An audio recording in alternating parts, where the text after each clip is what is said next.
Imagine this. You wake up, pour yourself a cup of coffee, scroll through your phone, and suddenly, boom, breaking news. The United States government could shut down in just a matter of days. Not because of some natural disaster, not because of some unavoidable crisis, but because two sides, two powerful groups of leaders simply refuse to sit at the same table. I mean, can you believe that? Now, here's the real kicker. Is this brilliant political strategy? Some kind of 4D chess we mere mortals don't understand? Or is it just a dangerous game of chicken with America's future on the line? Because let's be honest, when politicians gamble, it's never their paychecks, their healthcare, or their jobs on the chopping block. It's yours. It's mine. It's the people's. So let's back up for a second. What exactly is a government shutdown? Well, in simple terms, it's when the federal government runs out of money, literally can't pay the bills because lawmakers couldn't agree on how to fund it. Essential services like Social Security and Medicare keep going, sure, but hundreds of thousands of federal workers, they could be sent home without pay. National parks, offices, services, frozen. It's messy, it's disruptive, and trust me, it's not just politics, it affects real lives. And right now, the clock is ticking. The deadline, September 30. That's when the money runs out unless Congress acts. And just when the nation was watching for a breakthrough, a rare meeting between Trump and top Democratic leaders, what happens? Trump jumps on Truth Social and says, nope, not happening. Meeting canceled, tensions up, shutdown risk skyrockets. So here's the big question we're diving into today. Why did Trump cancel this crucial meeting, and what does it mean for America as the shutdown countdown begins? Buckle up, because this is more than politics. It's about power, strategy, and the future of the country. All right, let's get into the breaking news moment, the spark that set Washington on fire. Picture this. The White House calendar shows a critical meeting coming up. On one side, President Trump.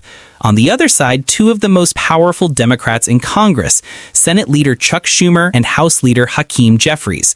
A high-stakes showdown that could, just maybe, stop a government shutdown before it starts. But instead of handshakes across a long, polished table, what do we get? A fiery post on Truth Social. Trump blasts out to millions of followers that he won't be showing up. Why? Because according to him, Democrats' demands are, quote, unserious and ridiculous. And that's his phrase. Now, let's pause for a second. Think about the symbolism here. This wasn't just a canceled appointment like your dentist rescheduling you for next week. No, this was one of the only opportunities for both sides to sit down and hash out a deal before the September 30th deadline. And Trump walked away, publicly, defiantly. I mean, this is vintage Trump, isn't it? Instead of quiet backroom negotiations, he makes the move loud, dramatic, and headline-grabbing. Boom, no meeting, just like that. But here's the serious side. This decision didn't just annoy a few politicians in Washington. It sent shockwaves through the entire Capitol. Why? Because that canceled meeting wasn't just a date on the calendar. It was hope. Hope that maybe, just maybe, both sides would find some middle ground before the nation hit a shutdown wall. And with that one post, that hope evaporated. Suddenly, federal workers, agencies, and millions of Americans were staring down the barrel of uncertainty. Would they get paid? Would their jobs be frozen? Would America's government literally grind to a halt? And here's the kicker. This wasn't just about money. It was about power. It was about who gets to call the shots. And as we'll see, this move was just the opening salvo in what's shaping up to be a brutal political showdown. Now, let's talk about the real stakes here, the human side of a government shutdown. Because when politicians in Washington dig in their heels, it's not them who feel the pain first. Oh no, it's ordinary Americans. Picture this, a young family where both parents work for a federal agency. Suddenly, the government shuts down. One day, they're doing their jobs. The next day, they're furloughed. No paycheck. Bills still coming in. Rent due. Groceries to buy. Kids to feed. Can you imagine the stress? And it's not just workers. Think about military families. Thousands of service members could face delayed pay. Imagine serving your country, literally putting your life on the line, and then being told, sorry, your paycheck might not come this month because politicians can't agree. That's not just unfair, that's infuriating. Now, let's go broader. National parks closed.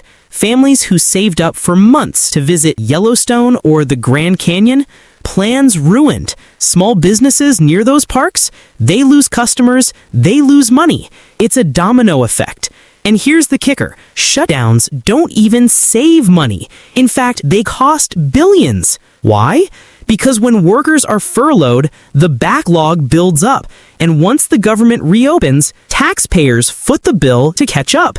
It's like shooting yourself in the foot and then complaining about the limp. And yet, here we are again. History repeating itself.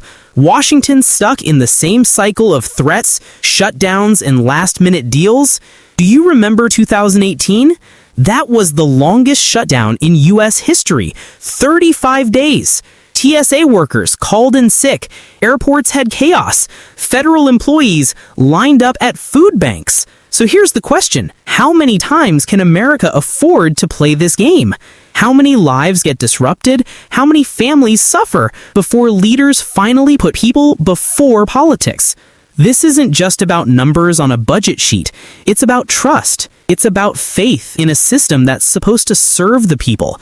And every shutdown chips away at that trust a little more. All right, now let's dig into the Republican playbook here, because make no mistake, this wasn't a random move. It's strategy, cold, calculated political strategy. So what are Republicans pushing for? On the surface, it sounds simple. They've put forward a stopgap bill, a temporary fix to keep the government running through late November.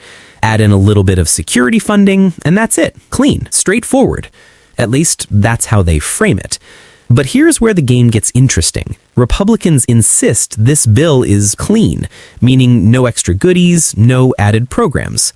But Democrats, they see it differently. They're saying, hold on, you want us to keep the lights on, but you refuse to extend healthcare subsidies for millions of Americans? How is that fair? And here's where Republicans draw their line in the sand. They argue that healthcare provisions, things like Affordable Care Act subsidies, don't belong in a short-term funding bill. They want to debate those issues separately in full-scale battles down the road. In other words, stall now, fight later. Sounds like strategy, doesn't it? Like a chess match where every move is designed not just to solve today's problem, but to position yourself for the bigger fight tomorrow. But let's be real, it's not just about policy, it's about perception. Republicans want to look like the adults in the room, offering a clean solution, and painting Democrats as the ones holding the government hostage for partisan add-ons. And honestly, that messaging works with a lot of people. If you're a taxpayer sitting at home hearing Republicans offered a simple deal, Democrats refused, it's easy to point fingers. But here's the catch. Calling it clean doesn't make it neutral. Every omission, every delay, every refusal to negotiate, it's all part of the game. A game where winning means holding out longer, hitting harder, and shaping the story that voters will remember. Politics is theater. And right now, Republicans are playing their roles with precision. Now, let's flip the board and look at the Democratic countermove, because they're not exactly sitting quietly in the corner, far from it. Democrats are digging in, demanding that any deal to keep the government open must include extending Affordable Care Act subsidies. Why? Because those subsidies aren't just numbers on a spreadsheet. They're the difference between being able to afford health insurance and going without. Millions of Americans rely on them. And for Democrats, leaving them out of a funding bill is like slamming the door on families who are barely hanging on. Think about it. A single mom, already struggling to make ends meet, could lose access to affordable coverage if these subsidies expire. For her, this isn't about political games. It's about medicine for her child or treatment for herself. That's the human side of this debate, and Democrats know it. And then, of course, there's the messaging war. When Trump canceled the meeting, Democrats didn't hold back. Chuck Schumer called it a tantrum. Hakeem Jeffries went even further. He jumped on X, formerly Twitter, and posted, "Trump always chickens out." Ouch, that one stung. And let's be honest, this wasn't just policy talk. This was playground-level name-calling broadcast on a global stage. Schumer accusing the president of throwing a tantrum, Jeffries mocking him for chickening out. You could almost hear the schoolyard chants in the background. But underneath the snarky posts and sharp words, there's a serious point. Democrats want to frame Trump not as a tough negotiator, but as someone running away from responsibility, someone who talks tough until it's time to sit at the table. And that's the fight they're waging, not just to secure healthcare provisions, but to win the battle of perception. Because in the end, this isn't just about a funding bill. It's about who the American people blame when the lights go out in Washington. All right, now here's where things get really interesting. Trump's political calculus. Because whether you love him or hate him, one thing's for sure. Trump doesn't make moves like this by accident. Canceling that meeting wasn't just about avoiding a conversation with Democrats. It was about control, about owning the spotlight, about dictating the terms of the fight before it even begins. Think about it. Trump thrives on spectacle. He's a businessman who turned politics into reality TV.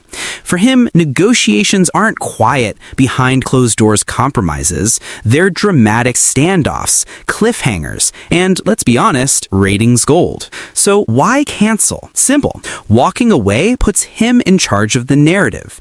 Instead of being seen sitting across from Schumer and Jeffries haggling over details, he gets to frame the Democrats as weak, unserious, even ridiculous. His words, not mine. And that message plays perfectly to his base. And let's not forget, Trump has a history with this tactic, walking out of meetings, shutting down negotiations. It's part of his brand. Remember the government shutdown in 2018? He owned it, proudly calling himself the shutdown president. For Trump, confrontation isn't a risk, it's a political weapon. And then there's the bigger picture. Republican leaders, Speaker Mike Johnson, Senate Majority Leader John Thune, were warning him against cutting any deals. They wanted unity, they wanted strength, and Trump delivered. By canceling, he reassures his allies, I'm with you, I won't fold. But here's the gamble. Walking away might score political points in the short term, but it raises the risk of a shutdown in the long term. And when that happens, ordinary Americans, not politicians, pay the price. So the real question is this: was Trump playing smart political chess, or just flipping the board and walking away? Now, let's step back for a moment, because this fight between Trump and the Democrats isn't just about one meeting or even one shutdown. No. This is a window into something much bigger, the deep political divide tearing America apart. Think about it. The United States was built on the idea of compromise, different sides, different visions, but somehow, through negotiation, they'd come together for the good of the country. That was the theory. But today, it feels like compromise is a dirty word in Washington. Instead of solving problems, both parties dig trenches. Republicans refuse to budge without conditions, Democrats refuse to back down without their provisions.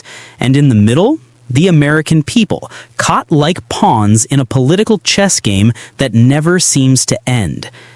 Picture being a federal worker right now.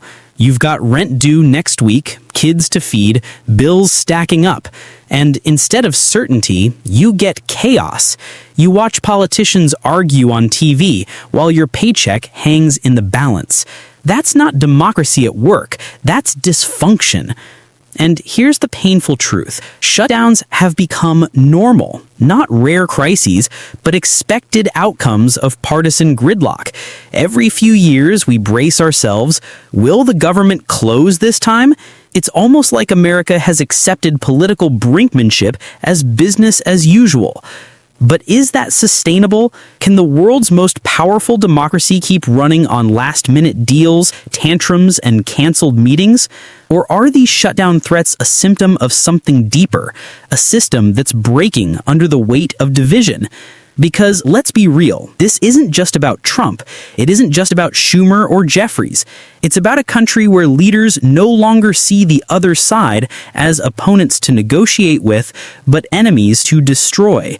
And when politics becomes war, the battlefield isn't Congress, it's the lives of everyday Americans. So, here we are. The final stretch. The clock is ticking. The September 30 deadline is staring Washington in the face.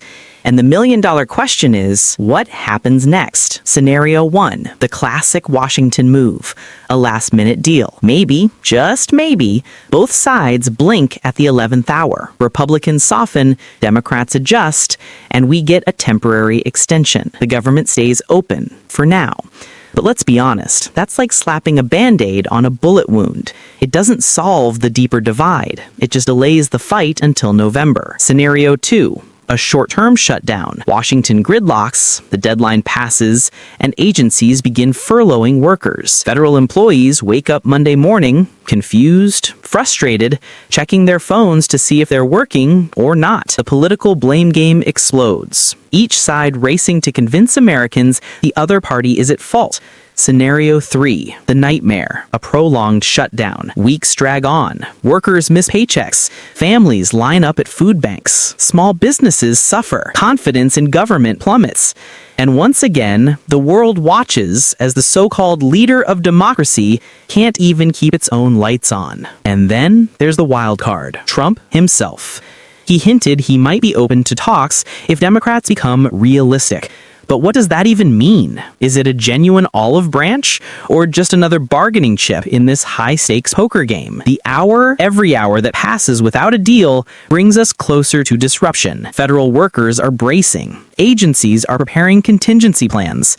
And the countdown clock keeps ticking. Tick, tick, tick. So, what happens next? Honestly, no one knows. But here's what we do know. This isn't just about budgets or bills. It's about trust in leadership, faith in democracy, and whether America's leaders are willing to put the people above politics. And so, as the clock keeps ticking towards September 30th, one thing is crystal clear. This isn't just politics as usual. This is about families, about workers, about every single person who depends on a government that actually functions. Yet here we are, watching leaders play a dangerous game of chicken with the future of an entire nation. The question isn't just who wins this battle.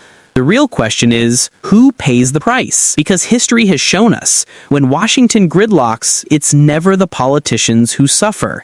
It's the people. So, what do you think? Was Trump's decision to cancel that meeting a bold strategic move, or reckless political theater that risks throwing America into chaos? Drop your thoughts in the comments below because your perspective matters in this conversation. And if you found this breakdown eye-opening, make sure to hit that like button because it helps more people discover these critical stories. And hey, don't forget to subscribe to the channel because, trust me, we're just getting started. Every week, we dig deeper into the stories that shape not just America, but the world. In the end, this isn't just about one man, one meeting, or one deadline.